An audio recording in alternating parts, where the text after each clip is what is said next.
US President Donald Trump intends to order an investigation into pedophile financier Jeffrey Epstein's alleged links to major banks and key Democratic figures, including former President Bill Clinton. Our North America correspondent Cayman Gok has the details from Washington.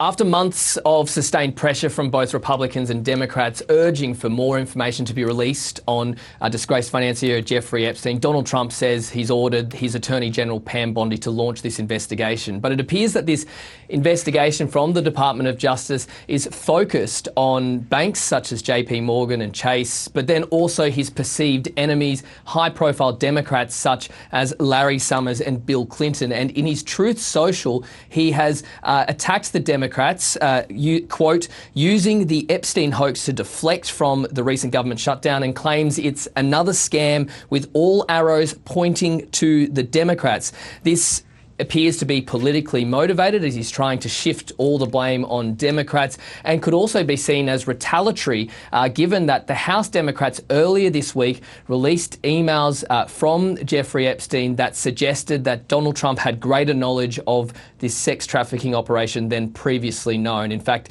in these emails, it's alleged Mr. Trump, quote, knew about the girls and spent hours at Epstein's house with one of the victims. Now, the White House claims that the Democrats are releasing selective emails to push their narrative. It is no secret that Donald Trump was once friends with Jeffrey Epstein, but Mr. Trump claims that he ended that friendship a long time ago and had no knowledge of this. But nevertheless, the MAGA movement, many people that support Donald Trump voted for him because they thought he would get to the bottom of this issue and reveal who was involved and who knew what.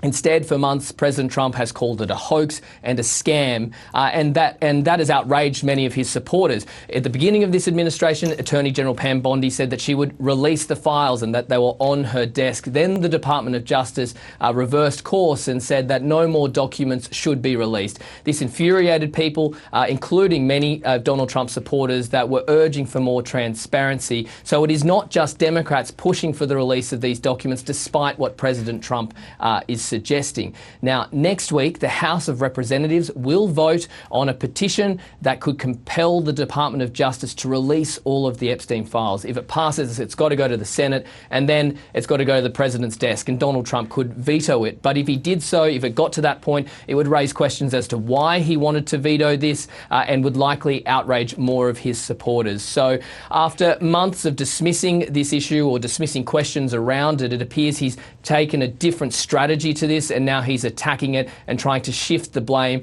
on the Democrats, because it's quite clear that this issue is not going away.